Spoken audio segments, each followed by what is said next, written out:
Good afternoon. I'm Jason Medlock, and welcome again to the expansion of consciousness. You come here to learn different modalities, learn different techniques, and learn different ways to improve your life, different ways to move yourself from one place to another, uh, and different ways to maybe increase your abundance or find that new found confidence. Well, today, Alan Carroll is here, an exciting gentleman with over 30 years of studying transpersonal psychology and maybe even more. But Alan Carroll is an educational psychologist who specializes in transpersonal psychology. Alan founded Alan founded the Allan Carroll and Associates 30 years ago, and before that, he was a senior sales training consultant for 10 years at Digital Equipment Corporation. He's a dedicated life. He's dedicated his life in search of mindfulness tools that can be used by everyone, young or old, to transform their ability to speak at a professional level.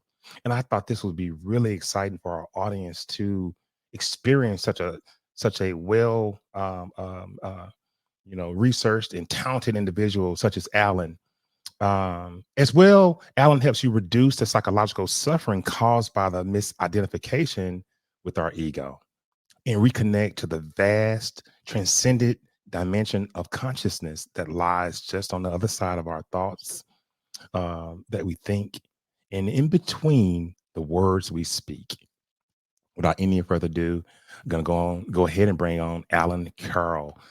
Alan, I'm glad you're with us, brother. Thank you for accepting the offer to come share with the expansion of consciousness audience. And it looks like you fit right in. Yeah, I feel I'm at home, Jason. I'm It's, at home. I saw you bobbing your head in the background. You like that intro, Sure, huh? that was nice. That's good. You know, there are you worked on a lot of different projects, unlocking psychological chains that free you from fears, helping people with angst and public speakers in the whole nine. You start off telling us about how you got into the study and how it morphed into an extension of professional speaking. Teenage years, reading books, Yogananda's book, Autobiography of a Yogi, Yes. the Be Here Now book, uh, Oh, the blue book, Be Here Now. I mean, Be I've Here read that Now. one too. That Yes. that was one of the classics that had a yoga posture. One section was do these yoga asanas. So I Yes. started to do those yoga asanas in my teenage years. And of course, he talks about experiences that Alan Carroll never had, those mystical experiences that these gurus talk about. And so it it started a it ignited a flame that was already there. I think because I was always drawn to a different drum. You know, something's going on here that's beyond my knowledge that these gurus talk about, which Mm, got me down the psychological choice of vocation, because psychology dealt with the inner journey and understanding. And so when I read psychology people, the one that hummed to me the most was Carl Jung. And Carl Jung and his whole spiritual approach to the individuation process, to the self-realization process. And so started meditating and doing the yoga and studied psychology.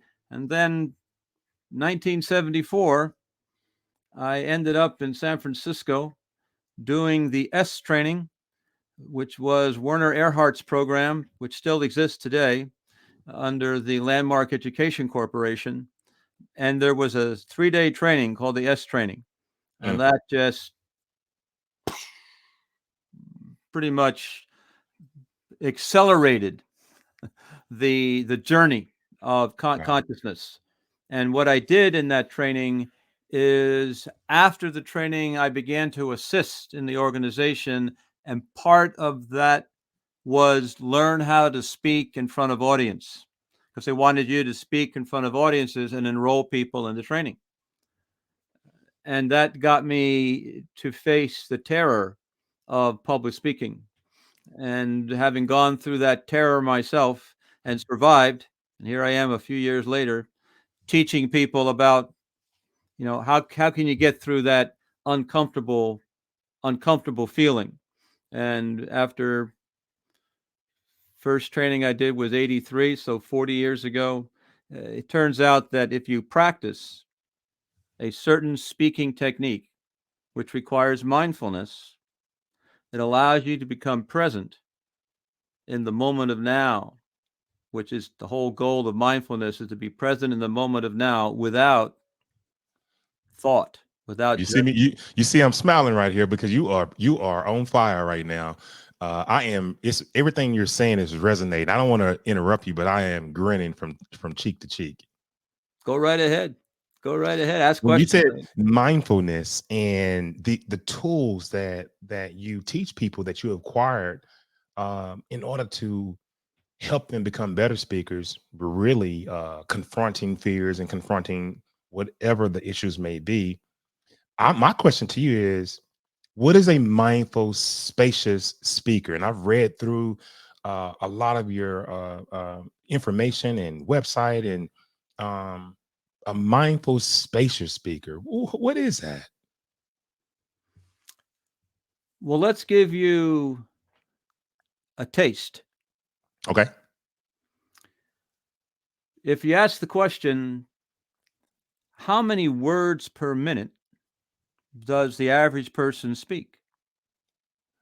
If you ask the Lord next to me, uh, uh, they will tell you, Alexa, how many words per minute does the average person speak? What did Alexa say? She's saying it right now. Okay. I'm letting her talk to me. You can't hear it. 150 words per minute. Okay. So the transformation process occurs when you change the pattern of your speaking. And the change the pattern of your speaking is to reduce the amount of words that you speak from 150 down to 50. And so what you've done is you've taken 100 sounds that you would have spoke in that 1 minute. You've taken 100 sounds out, and you're just juggling 50 sounds in that same space of 1 minute. So if you take 100 sounds out, what do you put in place where those sounds used to be? Well, what you put in place is nothing. Mm. Emptiness, which is the fifth element: earth, air, fire, water, and space. So you're taking the metaphysical element of space, which is beyond the five senses, hearing, taste, touch, beyond the five, because you can't, right now, you see my two hands, Hmm. and they're facing each other. Right. And there's a space between those two hands. You can't see it, you can't taste it, feel it, but you see there's a space between my two hands. And when you listen to people speak, you'll notice that there's no consciously created space Mm. between the sounds that they speak. But when you watch a professional speaker, when you watch an actor, when you watch a politician, when you watch someone who is playing the instrument, you'll notice that there's a huge amount of empty spaces between the sounds that they speak. And if you can consciously create those empty spaces while you are in the process of speaking, it will transform not only your experience of speaking from an unconscious fear to a confident professional speaker, yet more importantly, when you practice it, it accelerates you down the path of mindfulness, and you develop mindfulness muscles, which brings you mental equilibrium and emotional stability as you try to swim through the chaos of all the things happening in the outer world. So for the average person out there, I know exactly what you're saying, and it makes a whole lot of sense. You can listen to politicians, and some of them speak with space to garner any to maybe give you time, maybe give time for an emotion to Sure. follow. And I get the mindfulness. The average person out there is probably saying, okay, well, that sounds pretty good, but what are some of the benefits of me even practicing this spacious speaking? How does it benefit me? It's What a do you great say to that? question. If you don't experience any benefits, then you move towards pleasure and you move away from pain. So if there's Yes. no pleasure in mindful spacious speaking, then how do you get someone to to practice it?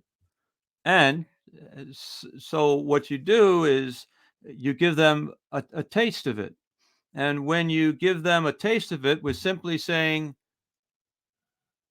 what I want you to do now is consciously create a pause between this sound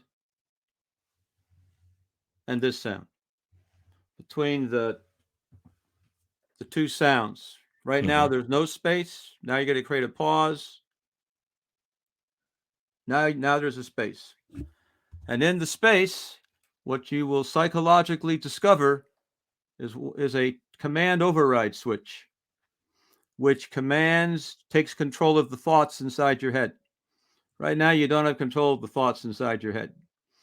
But if you can create the space in which there are no thoughts, stillness, silence, it not only disrupts the thoughts that I speak, it disrupts the thoughts that I think, which then allows you to wake up from the dream of thought to realize that there's another space in consciousness in which I have control. Control of what? The first thing, what you'll notice, is that the only way you're going to get the instrument that does the speaking or does the experiencing in a state of relaxation is to have a thought. Allan, relax any tension in your body right now. Mm. If you don't have that thought, and most people don't, your body is not going to relax the tension. And so you have a tight, constipated flow of energy in your body. And if I can tell my body, Allan, relax, immediately a flow of relaxation flows through my body and grounds my energy in the space. And Mm. as a professional speaker or a human being on the planet, dealing with all the things that are coming up for you psychologically, to have an instrument which is relaxed, tension free, and grounded gives you an edge on managing those challenges that we're facing. And not only will that wave of relaxation occur when you practice mindful spacious speaking, you'll also notice the amount of prana energy, the amount of oxygen that you can breathe and take into the engine has dramatically gone from an automatic to a conscious choice. And when you consciously choose, you can choose almost a 200 to 300% more oxygen in your body. Because right now, unconscious, it's 500 liters, 500 milliliters. Consciously, we can up it to 300. Mm. And so now you have 200 to 300 more energy in your body by practicing mindful spacious speaking. And so those are the immediate things that you experience. So basically, so so a easy practice I can do to build my mindful Right now, uh Jason, right yeah, now. Right Yes. now, when you talk to me, say 3 words and then stop. See if you can just say, right now, Allan, and stop. Take Okay. that breath, relax your body, and then finish the sentence. See if you can do it. Alan, if I were to tell you that you are a brilliant man, Pause, take a breath, relax your feet. brilliant in another realm of understanding, Pause, take a breath, relax your feet. Take that breath, full breath, 300 milliliters. Take a lot of air. Good. brilliant at the point where it just makes me feel emotional, Pause, the level of study, the level of commitment, pause, something that I will continue to build on. So every 3 words, pause, and that's the practice that we're speaking about. right. You've went from 150 words per minute down to 50 words per minute. It's odd, it's strange, it's not normal, it's not my normal pattern. But when you watch yourself on the video, you'll notice that the thought forms that you were articulating were higher quality than the thought forms that you were articulating at 150 words per minute. I got it. I got it. So And Alan, I was so going to that go. is that emptiness that you experience between the sounds is an act of mindfulness and stillness which will transform your not only ability to speak but also your whole experience of how you paint the narrative of the world in which you see, because now you've created a space between the event and the action that you're going to take in response to the event, and you're practicing creating space consciously, and that's the fifth element, and that will free you from the grip of the ego. The death of the human ego. I call it taming the tongue of the ego, because who am I making the sounds for? Well, I'm making them for me. Well, who Yes. is me? Me is my conceptual identity, as Eckhart Tolle would talk about. All the concepts that go together to make Allan Allan. My name, my body, my football team, my family, my perceptions, my beliefs, all the things that go together, my resume of life, my conceptual identity is, you draw a circle around that and you put your name in there, and that's your ego. And so I speak for my ego. So now what I'm going to Self-identification. do is I'm going to disrupt consciously that automatic conditioned pattern, and that will free you from the prison, from that reactive prison that you're in which you are in which you react to things rather than respond to things, because you're creating a buffered space consciously. Children can do it. Doesn't require education, doesn't require money, just requires you to wake up, take a breath, and pause a minute a day. Just practice it for a minute a day, but especially when you're performing your thoughts in front of an audience. So this is when you really want to get control of your timing. And all while doing all of this, all while examining the human ego and moving it and minimizing it, mindfulness is being created at the same time. Exactly. And that's just the beautiful thing about it. You know, Alan, is it possible to manage my thoughts and my opinions and emotions? Is that possible to do as well? Absolutely.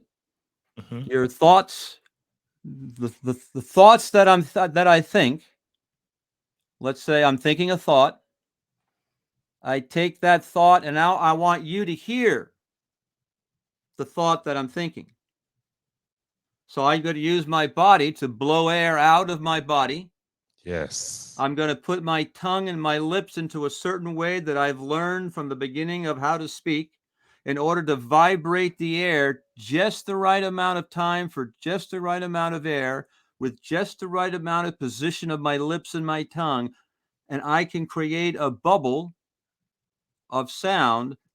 And when you hear it, you'll know what I'm thinking. So go ahead. Here, I'm going to do it. Are Okay. you ready? Yes. Cat. So I have the thought of cat, and now I spoke the thought of cat. Okay. And so what happens is that if I can disrupt the flow of my speaking, it disrupts the flow of my thinking. Now, my ego doesn't like that, but my being loves that because in the wintertime, what the ground gets hard, and in the springtime, they have an aerator, a drum that they roll over the grass with holes, puts holes in the grass. And you put the fertilizer in the water and all those things to make the grass look really great. So what we're going to do now is we're going to aerate the thinking fabric, the thoughts, and we're going to poke holes between the sounds. Right. So whether they're 3 words and then I poke a hole, whether I poke a hole more often, do I poke the hole a little longer, a little bigger hole? And as Mushi talks about in his work, the clouds are gray, and when I meditate and I practice mindfulness, I put a hole in the gray clouds and I see the blue sky. And the blue Mm. sky is the being energy. And so as you alter the thoughts that you speak, you're poking holes in the gray clouds inside your head, and you become more like a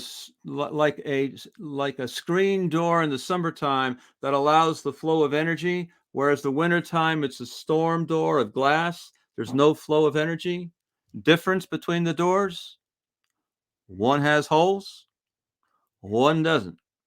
So Mm. an ego has no holes. The being is full of holes, full of empty spaces that you consciously created when you talk to your kids, when you talk to your boss, when you talk in front of an audience. And that is really, that's all I got to do is pause. Yep. But people don't Wow. pause. They just haven't been trained. So, how can a person reduce nervousness, when speaking to maybe one or two people? Or what can they do for that? Couple of thoughts come to mind. Mhm.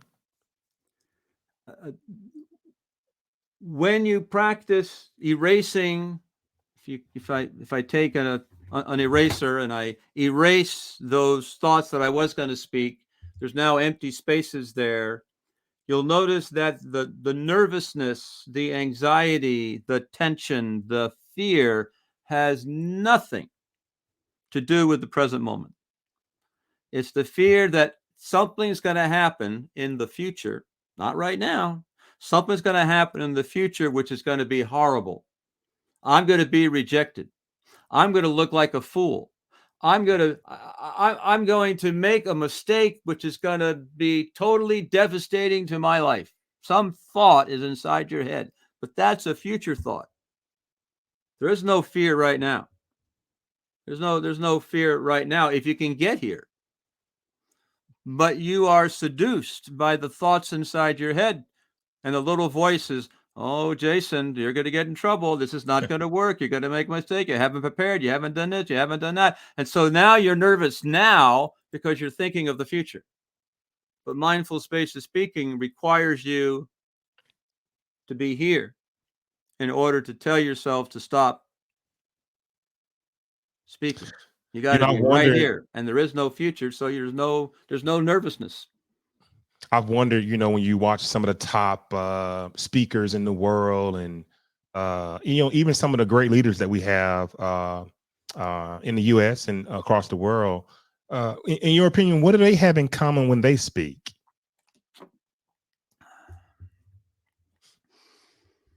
Because all of them certainly probably are not practicing mindfulness and all that. They're who knows what or who they've trained with to become speakers. And I'm wondering what do they have in common? These speakers, these great leaders out here. When you look, uh, a lot of them are well grounded. They are not just flying all over the place. Right. They are able to control the timing of their speaking while they're speaking.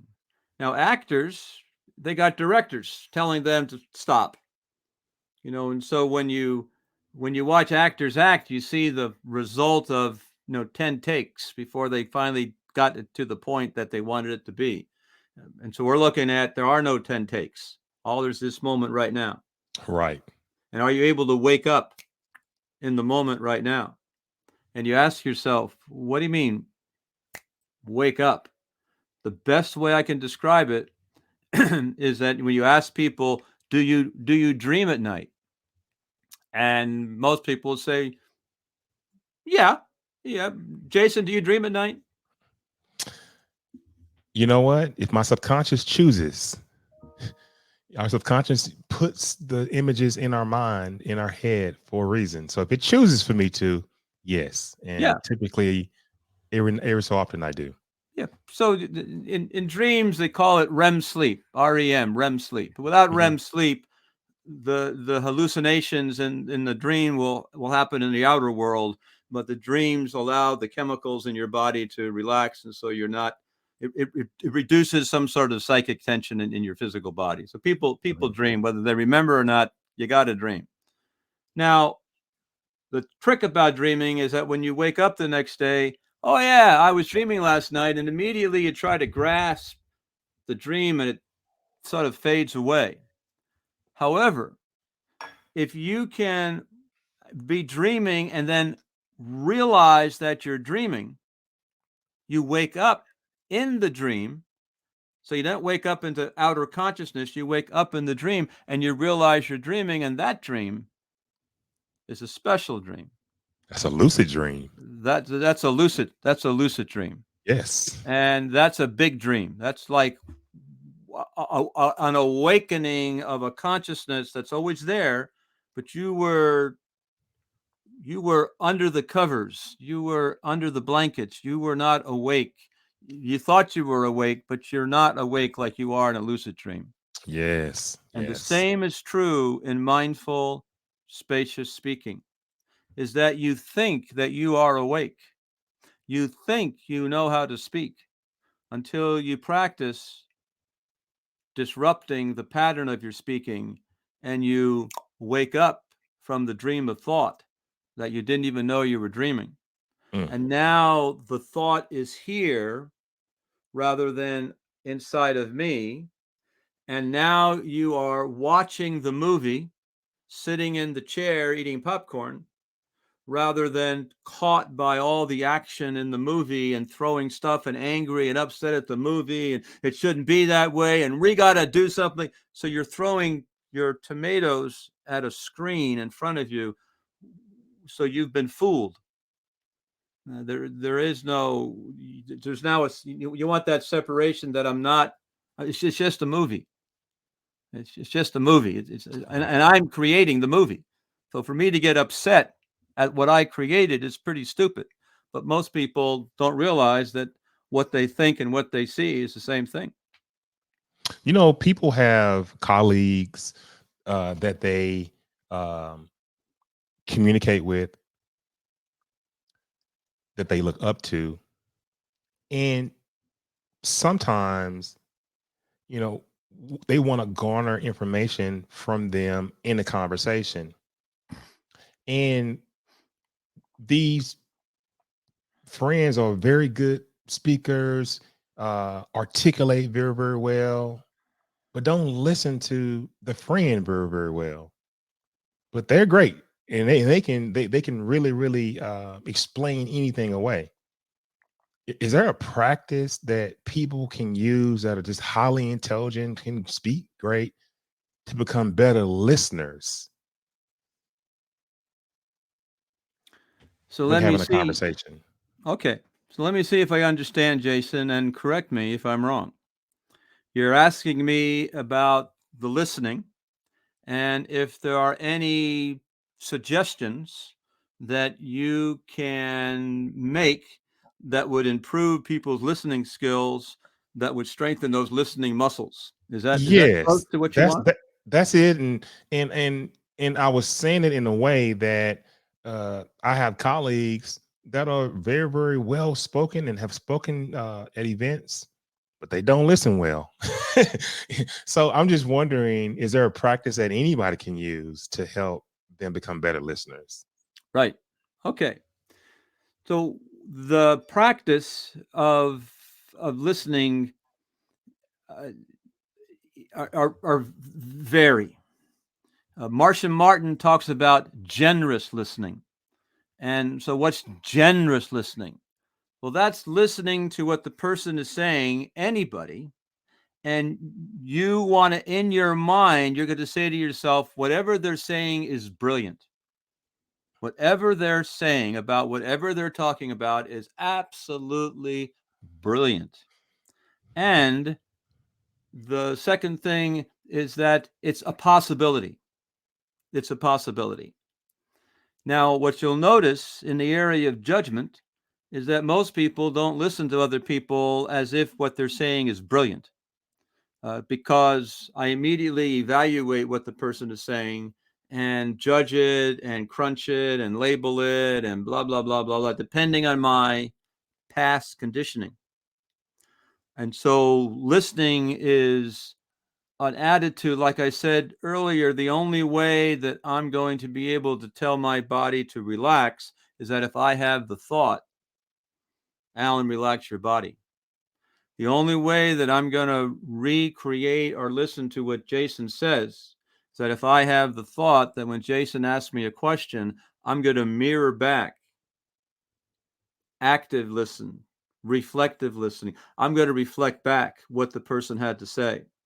And that, just do it once a day, that would be a miracle, because most people don't have to do that, because I know what you're talking about, Jason. I don't need to rephrase what you're saying because I know what you're talking about. Well, you don't know what Jason's talking about. You think you may know what Jason's talking about, but if you really want to have a deeper understanding of what Jason's talking about, be in an inquiry and change the punctuation in your dialogue with other people from every sentence ending with a period to once in a while. Let me see if I understand, Jason, and correct me if I'm wrong. You want to know about the da da da da da question mark. So the being will end sentences with question marks because it comes from not knowing. The ego will end the sentences with periods because I know what I'm talking about, period. I know what you're saying, period. And and so you're talking about the inability to surrender your point of view in order to listen to another person's point of view, because you're identified and attached to your point of view. It gives you security. And if you say something that I don't agree with, then I need to defend myself. And it's not about listening, it's about defending. Mm. And that's not going to make you a good listener. Oh my God. Active listening. I love how eloquently you're putting this, and reflective listening. How true. And the reason why is because of the ego. And you've already talked about that. And, you know, people probably are asking, well, how do I escape my own ego? It's by not self-identifying as much. And it takes a level of mindfulness. And I'm picking it up, right, Allan? It takes a level of mindfulness to be able to look at what you're self-identifying with. I guess my next question would be, how do I access the dimensional state of consciousness beyond my ego identity?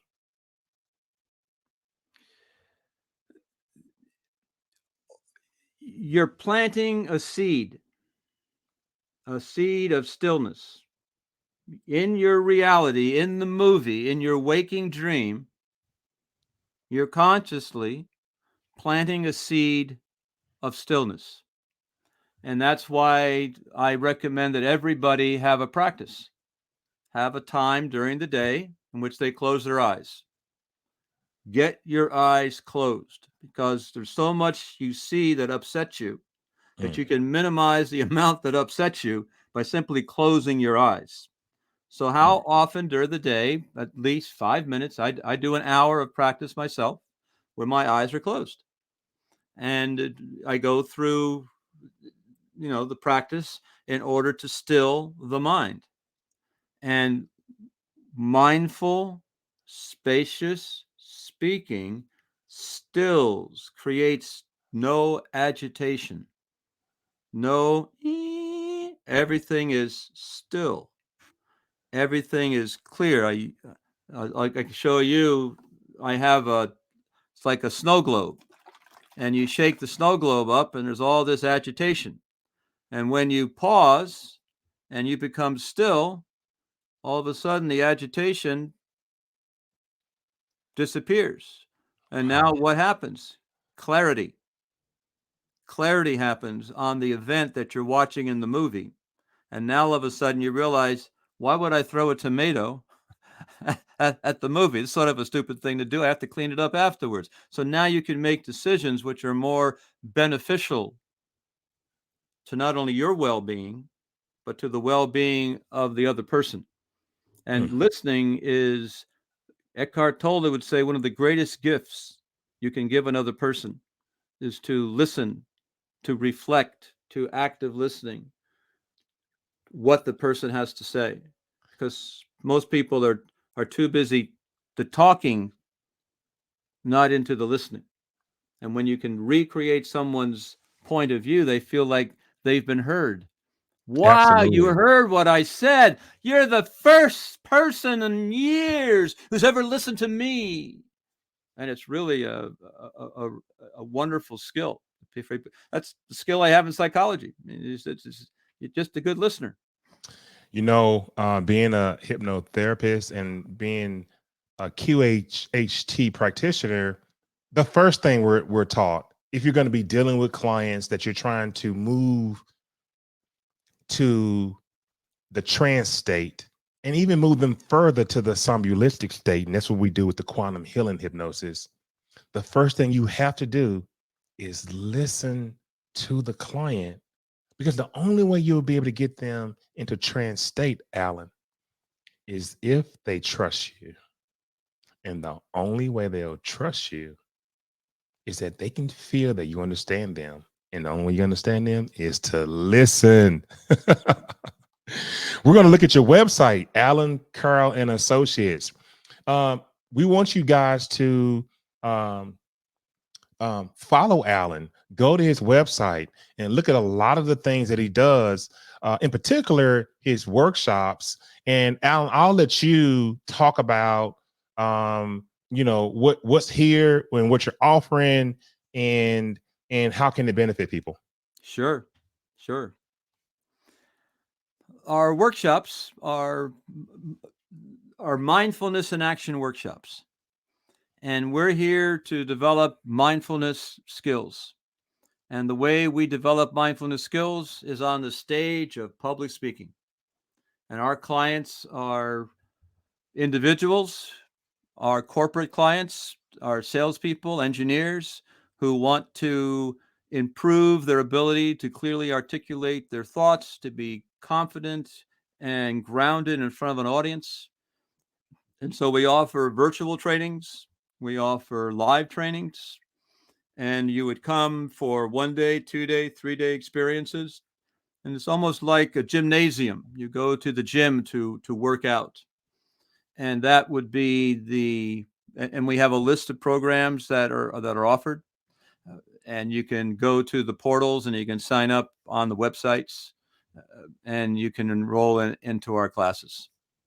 And it's ACAMINDFULYOU.com. Let's see. It's ACA. I'm sorry. Go ahead. ACA, Allan Carroll and Associates. So it's ACA, all one word, ACA Mind, MIND, full, FUL, UYOU.com. And that gets you to the website. Absolutely. Absolutely. And ladies and gentlemen, find Allan. How many of us need to understand the power of pause, mindfulness, and the art of speaking? It would help so many of us do much more better at our jobs, better at our coaching, better at even communicating with your loved one or even your spouse, kids. I think that this is absolutely wonderful. Allan, we're running close to the end. Is there anything else? And I know there's a ton of things that we could be talking about, and we're going to get you the next time. But is there anything else you want to leave with the audience that could be beneficial? You guys know where to find Allan at, but is there anything else you'd like to say to the audience? There's a technique called the stop technique, STOP. And if you could do it once a day, takes about 30 seconds, that would begin to build a muscle of consciousness and mindfulness. And it's simply anytime during the day you realize that you're thinking about something, anything. All right, so now you're going to stop, become still, maybe sit down, close your eyes. That'd be perfect, but you can do it with your eyes open. And now S is for stop. T is for take 3 breaths. So take 3 breaths, full breaths, fill your body with oxygen. And then O is observe any tension. And as you breathe out, allow that tension to flow out through the bottom of your feet. And then the P is proceed with kindness. Have a kind thought about yourself, say something, give someone flowers, do an act of kindness. So stop, take 3 breaths, observe any tension in your body, allow it to flow out, and then proceed with kindness. Takes 30 seconds. That would be a simple but very powerful tool that allows you to disconnect from that train of thought, which is all one piece, to start to break it up a little bit and free you from that conditioning of the mind. Mm. Wow, outstanding! And make sure you rewind this, you listen to this show over and over until you understand what Allan is talking about, or just probably better, just sign up for one of his courses.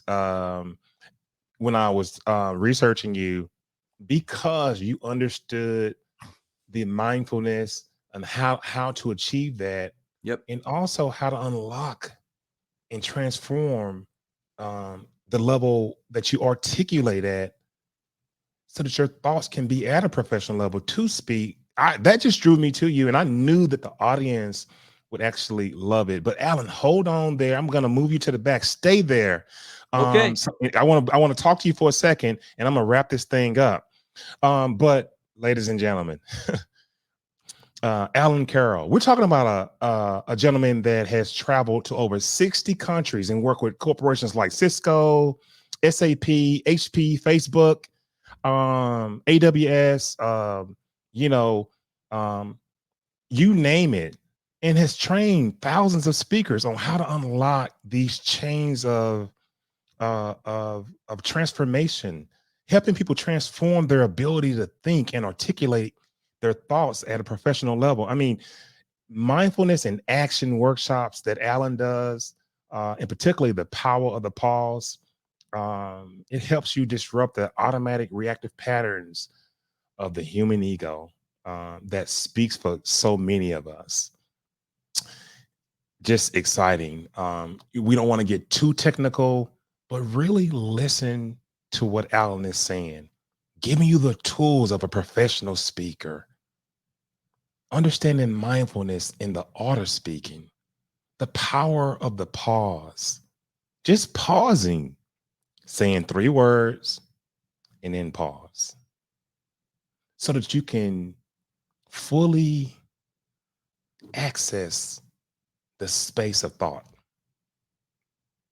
so that you can find yourself using your mindfulness at its best, taming your ego. The death of the human ego is very important. And as soon as we can understand how to not identify so much with, I'm a doctor, I'm a lawyer, I'm this, I'm that, we can recognize that we are these things and we're performing these tasks in this matrix, in this current construct that we live in. But we don't have to live it. And that's what the ego wants us to do. I'm Jason Medlock. You've been listening to an expansion of consciousness. Find us on YouTube at Expansion of Consciousness. We appreciate you and we thank you. Subscribe. That's it for tonight. Take care.